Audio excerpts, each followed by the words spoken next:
Hello students, कैसे हैं आप। मैं आपका शुभम कुमार आपके लिए फिर से लाया है वही चैप्टर, लेकिन टॉपिक एकदम अलग। चैप्टर का नाम है प्रकाश का परावर्तन। टॉपिक उसमें है गोलीय दर्पण। पिछले क्लासेस में हमने आपको समतल दर्पण के ऊपर बहुत से लेक्चर मैंने झाड़ दिए हैं क्या। साथ ही साथ प्रतिबिंब के ऊपर भी मैंने कुछ मैंने बताए हैं, लेकिन आज हम बताएंगे गोलीय दर्पण के बारे में। गोलीय दर्पण मैंने शायद पिछली बार मैंने लाइव क्लासेस में बताए थे, लेकिन मेरे ख्याल से कोई मुझे लाइव क्लासेस में ऐड नहीं हुए, इसलिए मुझे कुछ ठीक नहीं लगा। तो मैं फिर से आपके लिए फिर से लाया हूँ न्यू सेशन, और न्यू सेशन के साथ मैं आपके लिए नया चैप्टर भी लाया हूँ। नया चैप्टर नहीं, नया टॉपिक मैंने लाया है। तो सबसे पहले हम आगे देखेंगे, क्या देखेंगे हमारे लिए, आपके लिए, हम सबके लिए एक कोट है। और वो कोट क्या है? असफलता आपको एक रास्ता दिखाती है। असफलता क्या करती है? एक रास्ता दिखाती है, लेकिन सफलता के लिए आपको खुद मेहनत करना पड़ेगा, खुद जंग लड़नी पड़ेगी, हर वो चीज करना पड़ेगा जो आप चाहते हो। अगर आप ये चाहते हो कि आपको एकदम ऊंचाइयों को छूना है, फिर इस ऊंचाई से फिर इस ऊंचाई पे जाना है, फिर इस ऊंचाई से फिर उसकी ऊंचाई पे जाना है, तो हर एक लेवल के ऊपर लेवल होते हैं। जब इस तरह से हम लोग आगे बढ़ते हैं तो इसके लिए हमें असफलता को ना चुनकर सफलता की चीजों को चुनना बहुत ज्यादा जरूरी होता है। तो हम आपसे ये गुजारिश करेंगे, दरख्वास्त करेंगे, और साथ ही साथ मैं आपको हुक्म भी देता हूं कि आप और आपके सिवा और कोई ऐसा नहीं कर सकता। क्या नहीं कर सकता है सर? मेहनत। आप अपने लिए जो मेहनत कीजिएगा, आपके लिए कोई उस तरह से मेहनत नहीं करेगा। तो इसीलिए बस ध्यान रखिए और अपने आप को बढ़ाइए। तो हम चलते हैं अपने टॉपिक की ओर, और टॉपिक की ओर आगे बढ़ने से पहले हम लोग ये जानेंगे कि आखिर ये नया टॉपिक क्या है। तो नया टॉपिक है बच्चों गोलीय दर्पण। गोलीय दर्पण जो है वो नया टॉपिक है। गोलीय दर्पण में आखिर क्या है बच्चों? तो गोलीय दर्पण में जो है, गोलीय दर्पण में क्या है मैं एक हेडिंग डाल देता हूं, गोलीय दर्पण। आखिर ये गोलीय दर्पण किसे बोला जाता है बच्चों? क्लास 10 में आप लोग शायद ये नहीं जान रहे होंगे कि आपका ये जो चैप्टर है प्रकाश का परावर्तन, ये चैप्टर्स आपके लिए बहुत ही ज्यादा महत्वपूर्ण है। क्यों महत्वपूर्ण है? क्योंकि क्योंकि ये जो चैप्टर है, इस चैप्टर से आप सभी को लगभग 8 से 12 मार्क्स का क्वेश्चन जरूर रहेगा। और 8 से 12 मार्क्स का क्वेश्चन हमारे लिए किस तरह से जरूरी है, ये आप अच्छी तरह से समझ सकते हैं जो लोग क्लास 10 के एग्जामिनेशंस को लेकर प्रिपरेशन कर रहे हैं। तो अब हम लोग आगे बढ़ते हैं, देखेंगे कि आखिर गोलीय दर्पण आखिर होता क्या है। तो आप लोग को ये पता होनी चाहिए कि कोई भी गोलीय, मान लीजिए कि अपने पास ये एक गोलीय वस्तु है।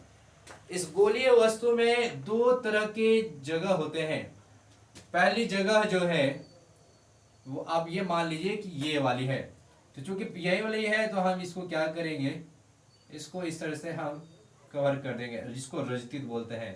और पिछले वीडियो में मैंने रजतीत के बारे में बताया था, और साथ ही साथ इसमें अब इसमें आगे की और रजतीत के उपयोग कर देंगे। क्लियर है बच्चों? याद में समझ में आ गया? अब यहाँ पर एक चीज आप देखिए, मैं क्या कर रहा हूँ, यहाँ से एक लाइन को क्रॉस कर रहा हूँ। ये जो लाइन मैंने क्रॉस किया, साथ ही साथ मैं ये भी क्या करूंगा, बीच में से हम एक चीज हटा देते हैं। क्योंकि ये गोलीय है तो गोलीय के तरह दिखाना ही सबसे पहला कर्तव्य हमारा बनता है। तो इसीलिए मैंने आपको पहले गोलीय दर्पण के बारे में बता रखा था। अब आप हमारे इस पे देखिए, अभी यहां पर ध्यान दीजिएगा कि यहाँ ये दो दर्पण बने हैं, पहले तो गोल थे। तो जो ये गोलीय दर्पण में क्या होता है कि कोई भी सतह जो है वो गोलाकार हो। गोलीय दर्पण में क्या होता है बच्चों, गोलीय दर्पण में होता है कि कोई भी गोलाकार हो जिसकी सतह चिकनी हो, जिसकी सतह क्या हो, चिकनी हो। हम सभी लोग ये देखे होंगे या फिर घरों में बर्तन वगैरह सब होते हैं, या फिर आप लोगों ने शायद ये देखा होगा बाइक का मिरर या कार का जब मिरर होता है तो वो जो है गोलीय दर्पण का एक अच्छा उदाहरण होता है। आखिर ऐसा क्यों सर? आप लोगों ने इस चीज का ध्यान दिया होगा, कभी गौर से देखिएगा तो आपका जो गोलीय दर्पण है वो थोड़ा सा उठा हुआ लगेगा। तो वो गोलीय दर्पण जो उठा हुआ लगता है वो कैसा दिखता है? तो वो जो गोलीय दर्पण जो उठा हुआ लगता है ना, वो उत्तल दर्पण ही होता है। कौन सा दर्पण होता है सर? उत्तल दर्पण होता है। ठीक है, कैसे हमें, साथ ही साथ एक चीज और मैं बताना चाहता हूँ, मैं आगे बढ़ाऊंगा उस चीज को। ये भी मैं आपको बता देना चाहता हूँ कि एक मिनट,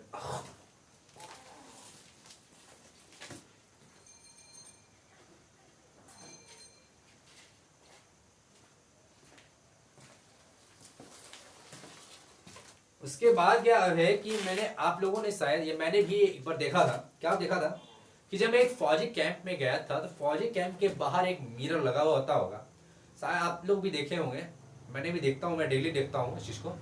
तो वहाँ पे क्या होता है कि एक मिरर लगा होता है, उस मिरर में कभी देखते हैं एक रिफ्लेक्शंस आते हैं। तो जो रिफ्लेक्शंस जो आते हैं वो क्या करते हैं, वो दूर की चीज़ों को बड़ा करके दिखाते हैं, दूर की चीज़ों को जो है वो बड़ा करके दिखाते हैं, जिससे कि हमारे फौजी भाइयों को बहुत ही आसानी होता है उस चीज़ों को देखने और समझने में। तो वैसे ही हमारा यहाँ पर भी है, ठीक है ना। तो यहाँ पर ध्यान दीजिएगा, ये देखिए ये अवतल दर्पण है। तो जो अंदर से अंदर की ओर चिकनाहट हो, तो बाहर से रजतीत हो, तो उसको जो है अवतल दर्पण बोलेंगे। सबसे पहले हम गोलीय दर्पण के ऊपर एक परिभाषा हम लिख देते हैं आपको कि वैसी सतहें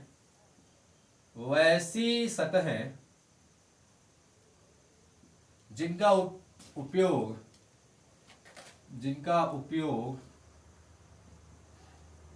प्रकाश के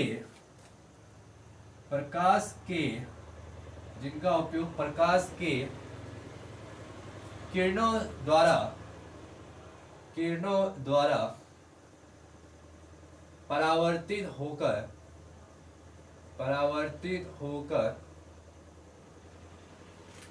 ठीक है ना, वैसी सतहें जिनका उपयोग कर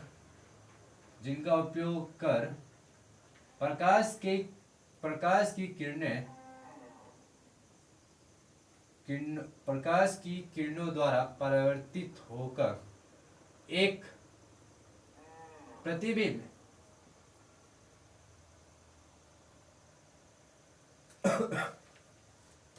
बनाती है।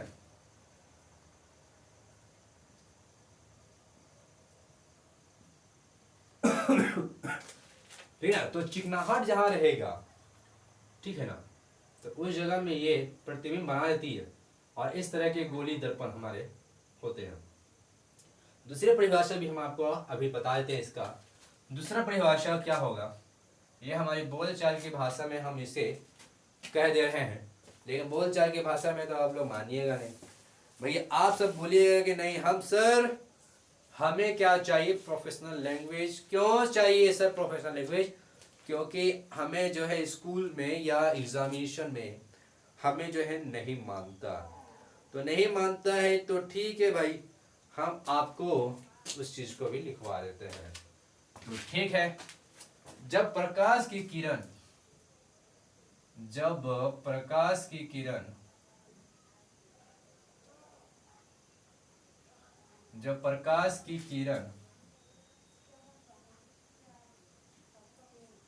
किसी गोले के या किसी गोलाकार, या ये भी आप कह सकते हैं, क्या कह सकते हैं कि किसी खोखले गोला का परावर्तक ही गोलीय दर्पण कहलाते हैं। यहां तक में मेरे ख्याल से आपके लिए सही रहेगा। ये थोड़ा प्रोफेशनल लैंग्वेज आपको मिल जाएगा। लेकिन देखिए एग्जामिनर्स जो होते हैं वो प्रोफेशनल लैंग्वेज तो खोजते हैं, लेकिन एक चीज वो और खोजते हैं, और वो क्या है, वो है आपका माइंडसेट। आपके द्वारा दिया हुआ जो भी आंसर होता है उनसे उनको पता चल जाता है कि आप जो आंसर्स दे रहे हैं वो किस तरह से आप आंसर्स को दे रहे हैं। ठीक है, तो आपको इस चीज के बारे में कैसे पता चलेगा कि भाई हम जो आंसर्स लिख रहे हैं वो क्या है।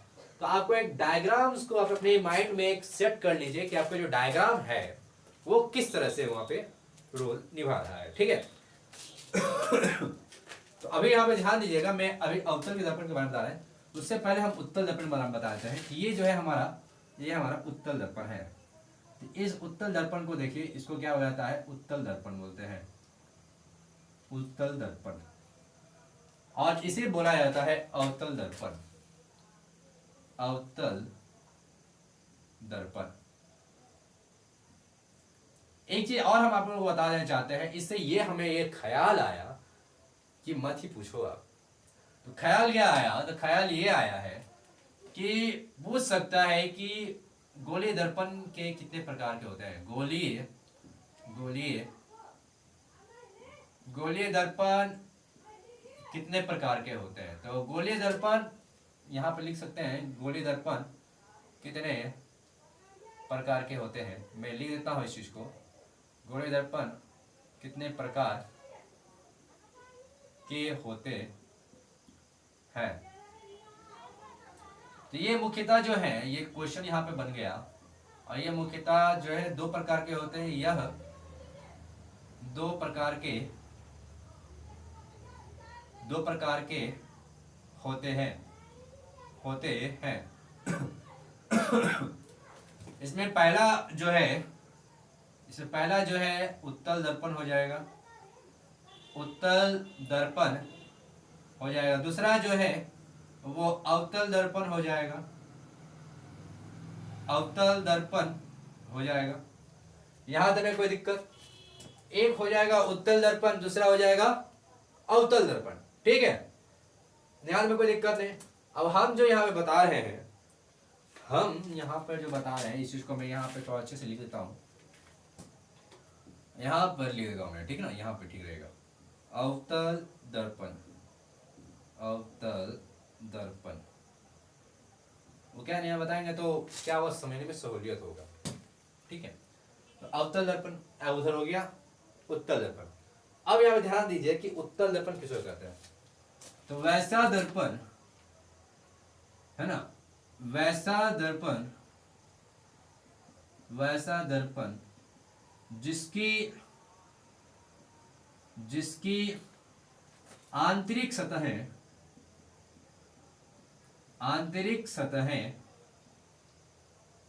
रजतित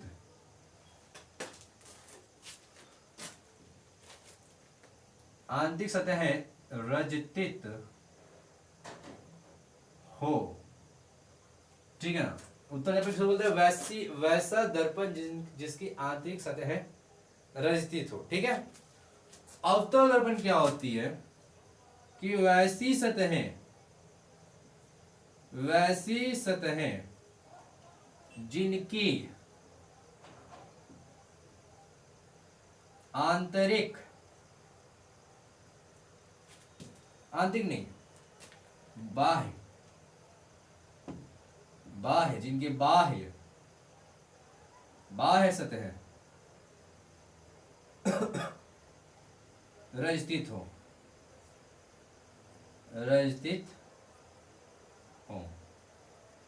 ठीक, यहां तक क्लियर। वैसी सतहें जिनकी बाह्य सतहें रजतित हो,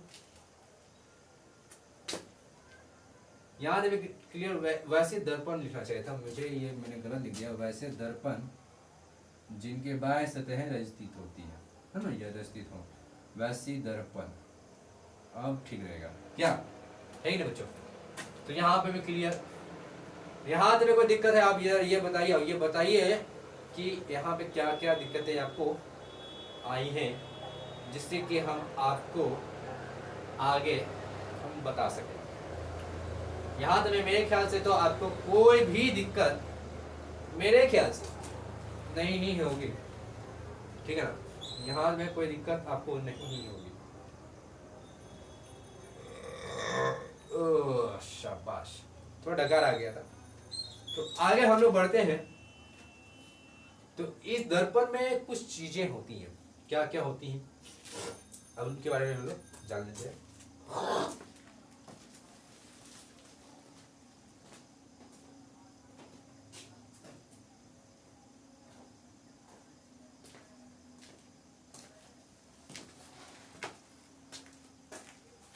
एक बार इन्हें देख लीजिए, देखने के बाद आप हमें बताइए कि क्या है नहीं है।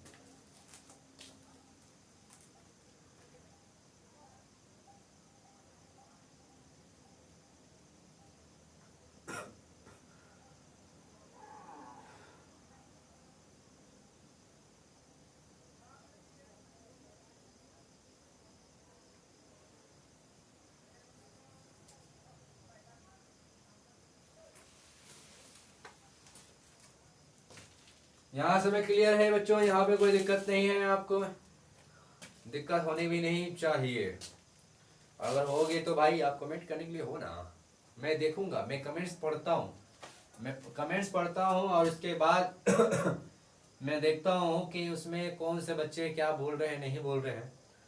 और कहीं ना कहीं हद तक कुछ बच्चे ऐसे होते हैं जो बहुत ही मजाकिया हैं, लेकिन कोई बात नहीं, इस चीज़ को भी मैं देख रहा हूँ। चलो ठीक है भाई, आगे हम लोग बढ़ते हैं। हम आपको इस गोलीय दर्पण में कुछ चीज़ें हम आप लोग को दिखा देते हैं। वो चीज़ें क्या हैं, सबसे पहले मान लीजिए कि ये एक क्या है, ये सेंटर है ना, इसको क्या बोलते हैं, सेंटर है। ये इसको हिंदी में बोला जाता है वक्रता, वक्रता केंद्र। ये क्या है, वक्रता केंद्र। यहां से एक लाइन में खींच देता हूं,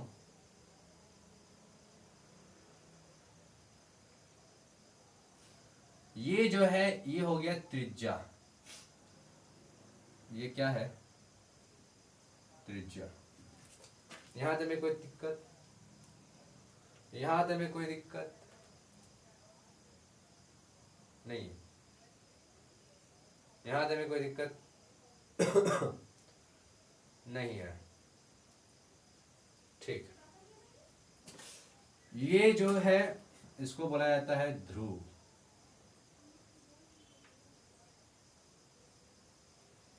क्या बोला जाता है बच्चों, ध्रुव बोला जाता है, ठीक।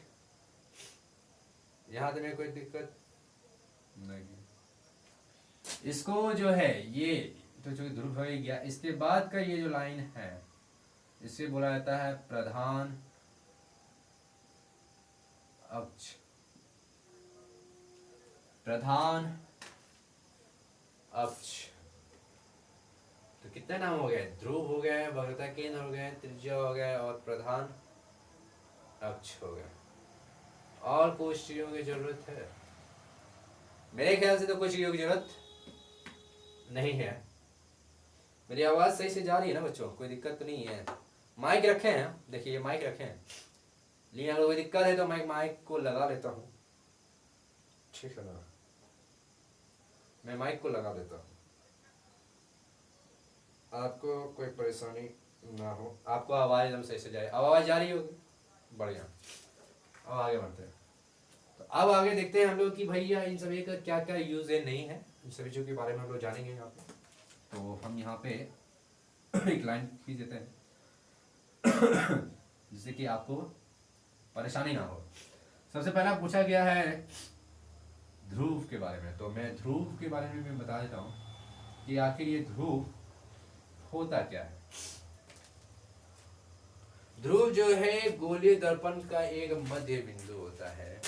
देखिए ये गोलीय दर्पण है ना, इसका यहाँ पे देखिए ये क्या है, ये अभी प्रधान अक्ष पूरा बोला जा रहा है, तो ये देखिए जो अक्ष यहाँ कट रहा है ना, तो जो कट रहा है वो ध्रुव कहलाता है। वो क्या कहलाता है? ध्रुव कहलाता है। तो गोली दर्पण के मध्य बिंदु को दर्पण का क्या कहते हैं? ध्रुव कहते हैं। गोली दर्पण के मध्य बिंदु को गोली दर्पण के मध्य बिंदु जो मध्य बिंदु है ना, गोली दर्पण के मध्य बिंदु को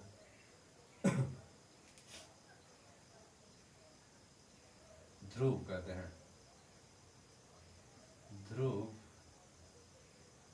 कहते हैं। ठीक है, ये यहाँ पे ध्रुव का परिभाषा हो गया। ठीक है, आगे यहाँ पे क्या बोला जाता है? अगला बोला गया है वक्रता केंद्र। तो वक्रता केंद्र के पास सब चलते हैं।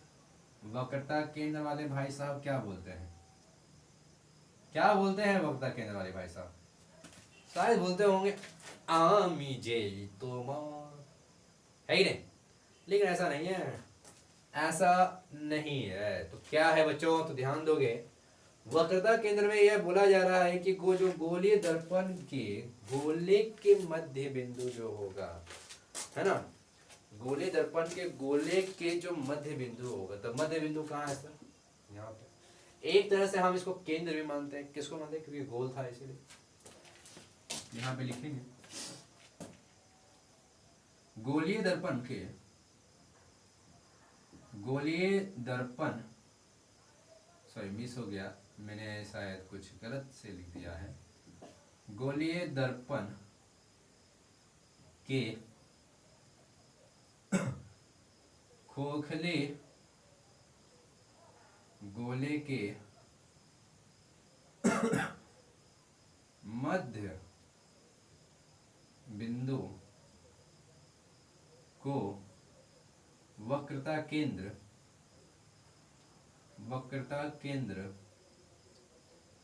कहते हैं। इससे आसान परिभाषा, इससे समझदारी वाली परिभाषा आपको कहीं भी नहीं मिलेगी। क्यों भाई साहब, क्यों नहीं मिलेगी? इतना तो classes, coachings, online classes, offline classes आप लोग को देखने को मिलते हैं, लेकिन मैं ये बोल रहा हूँ कि इसीलिए ये नहीं मिलेगी क्योंकि ये चीज़ जो है कहीं ना कहीं हद तक खुद के लिखे होते हैं, खुद के लिखे हुए हैं, तो इसीलिए। ठीक है ना। अगला क्या बोला जाएगा सर? अगले बार में हम लोग बोलते हैं त्रिज्या के बारे में। तो त्रिज्या क्या है ये कौन बताएगा? बताइए।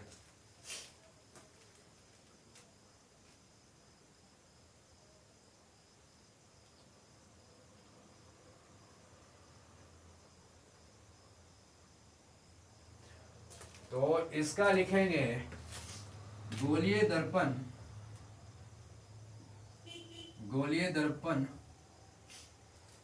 इसका तो पहले त्रिज्या लिख लेता हूँ ना मैं, तो वो तो लिखा ही नहीं है कि नहीं। वक्र त्रिज्या है ना, या फिर वक्रता त्रिज्या वक्रता त्रिज्या बोला जाता है। वक्रता त्रिज्या लिखते हैं कि गोलीय दर्पण के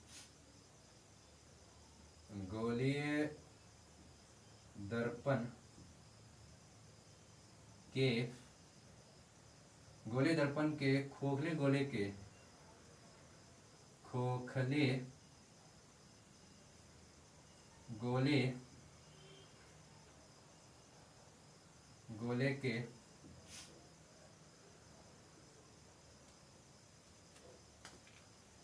गोलीय दर्पण के खोखले गोले के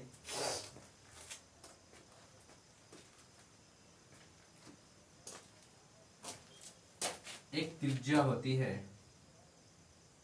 एक त्रिज्या होती है। उसी त्रिज्या को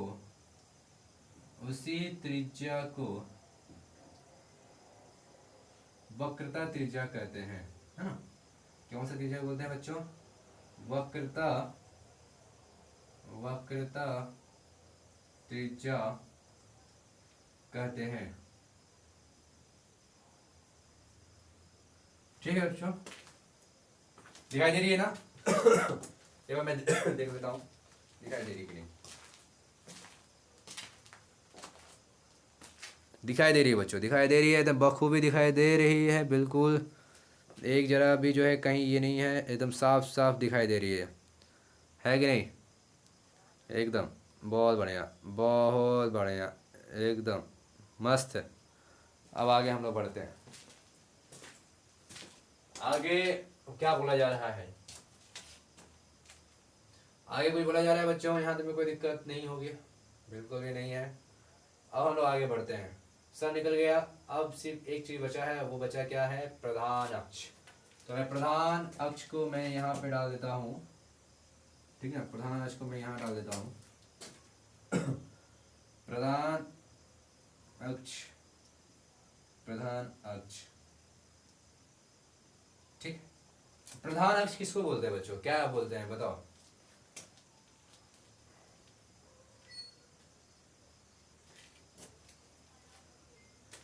तो यहाँ पे लिखेंगे कि गोलीय दर्पण, गोलीय दर्पण में वक्रता, वक्रता बिंदु से यानी वक्रता केंद्र से लिख देता हूँ, वक्रता केंद्र से मिलने वाली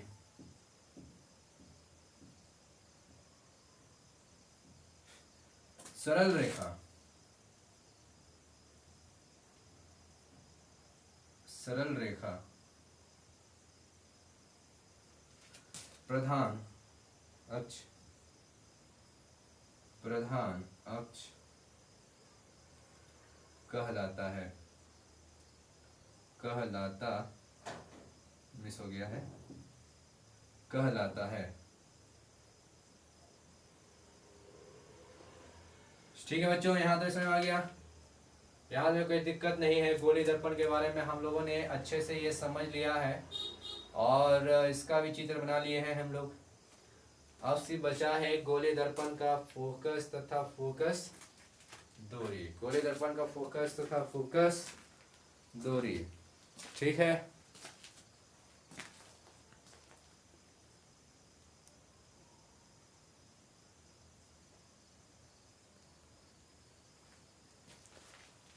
गोली दर्पण के फोकस तथा फोकस दूरी के बारे में बचा हुआ है बस। तो ये मैं मजबूर हूँ कि आप सभी लोगों को मैं एक एक टॉपिक में पा रहा हूँ। हमारे पास समय की बचत नहीं है, तो इसीलिए, क्योंकि आप ही लोग जो हैं इंटरेस्ट नहीं दिखाते हैं। तो आप सभी लोग इंटरेस्ट दिखाएंगे और वीडियोस को अच्छे से वॉच करेंगे तो आप लोगों को यहाँ से बहुत सी चीज़ें सीखने को मिलेंगी, ठीक है ना? बिल्कुल आप लोगों को सीखने को जरूर मिलेंगी। आप लोग इस चीज़ को सीखना ही नहीं चाह रहे हैं तो हम क्या करें बताइए? हम क्या करेंगे जब आप ही नहीं सीखना चाहते? तो कल के क्लासेस में आप सभी को अगले वीडियोस का जो है लेक्चर मिल जाएगा, क्योंकि हमारे पास अभी वक्त नहीं है, वक्त की बहुत कमी है, ऊपर से तबीयत भी मेरा कुछ ठीक नहीं है। तो हम आप लोगों से अगले वीडियोस में मिलते हैं। अगले वीडियोस में हम आप सभी को गोलीय दर्पण का फोकस तथा फोकस दूरी हम बता देंगे।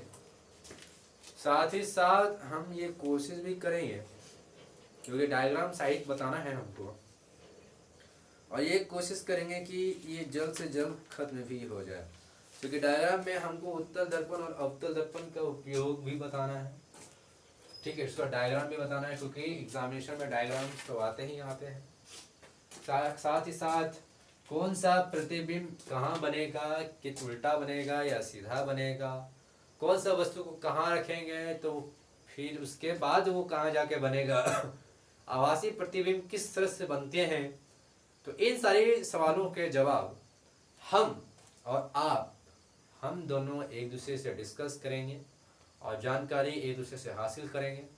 तो हम सभी लोग मिलते हैं। आप एक बार फिर से देख लीजिए इस चीज़ को, नहीं होता है तो स्क्रीनशॉट ले लीजिए। गोली दर्पण में इससे ज़्यादा नहीं पूछेगा। इसके बाद के जो चैप्टर है ना, हमने बताया ना कि जब तक हम गोली दर्पण और उसका फोकस जब हम बताएंगे, या फोकस दूरी, फोकस और फोकस दूरी के बारे में जब पूछेगा तो वो नया चैप्टर में आएगा। गोली दर्पण के बारे में इससे ज़्यादा आपको कोई कुछ भी नहीं पूछेगा। बस ये आपका इसी तरह से रहेगा, ये पूरा आपका गोली दर्पण के ऊपर है। जिस तरह से पिछले क्लासेस में समतल दर्पण के ऊपर था, उसी तरह से इसमें गोली दर्पण के ऊपर है। ठीक है, कुछ वर्ड्स एरर होंगे तो उस चीज़ को आप लोग जो है सही कर लीजिएगा, बाकी सब ठीक है। तो हम सभी लोग हम आपसे मिलते हैं अगले वीडियोस में। साथ ही साथ हम आप लोग से ये रिक्वेस्ट करते हैं, बहुत ज़्यादा मैं रिक्वेस्ट करना चाहता हूँ। क्या रिक्वेस्ट करना चाहता है, तो हम क्या रिक्वेस्ट करना चाहते हैं बताइए। बिल्कुल सही बोले आपने, एकदम बिल्कुल सही बोले आपने। मैं चाहता हूँ कि आप प्लीज़, आप जो है कि इस वीडियोस को सब्सक्राइब जो लोग नहीं किए वो लोग करवाएं, और शेयर करें अगर आप सब्सक्राइब कर चुके हैं, लाइक्स करें। ठीक है, ज़्यादा से ज़्यादा वीडियोस को आप देखें। वीडियोस को देखने से क्या होता है ना, आपके लिए बहुत फ़ायदेमंद होंगे। इसीलिए मैं बोल रहा हूँ कि सब्सक्राइब करें, ठीक है ना, जिससे कि हमारे जो भी वीडियोस आएंगे वो आपको तुरंत मिल जाए, आपको ढूंढने की ज़रूरत ना पड़े। तो इसीलिए आप सब्सक्राइब कीजिए, बेल आइकन को प्रेस कर दीजिए। साथ ही साथ जो है ये शेयर भी कीजिए वैसे विद्यार्थियों को जो 24-25 का जो एग्ज़ाम देने वाले हैं वो लोग, और जो उसके बाद जो एग्ज़ाम देंगे 25 to 26, तो उन लोगों के लिए भी एक लेटेस्ट न्यूज़ भी है कि भाई आप सभी लोग जनवरी के मंथ से ही जो है 25% का डिस्काउंट जो है मिल रहा है हमारे कोर्सेज़ को, ऑनलाइन विथ ऑफलाइन। तो जो लोग ऑफलाइन करने वाले होंगे, तो जो हमारे कोचिंग से 30 किलोमीटर के डिस्टेंस में जो भी लोग होंगे, या फिर 30 किलोमीटर सबसे ज़्यादा दूर बोल दिया मैंने, 10 किलोमीटर की डिस्टेंस पे जो भी लोग होंगे वो लोग आके इस कैंपस में आएँ और अपने आप का एडमिशन करवाएं, या ऑनलाइन एडमिशन भी आप करवा सकते हैं, जिससे कि आपको बहुत ही अच्छी फ़ायदे होंगे। ऑफलाइन और ऑनलाइन दोनों आपको एक्सेस मिलेंगे। ठीक है, एक ही रजिस्ट्रेशन में आपको 2 एक्सेस मिलेंगे, ऑफलाइन एक्सेस भी मिलेंगे और ऑनलाइन भी एक्सेस मिलेंगे। 25% का आपका छूट रहेगा। ठीक है, तो आप लोग जल्द से जल्द जुड़े। तो मिलते हैं अगले वीडियो में, आपसे इजाज़त लेते हैं। धन्यवाद। जय हिंद, जय भारत।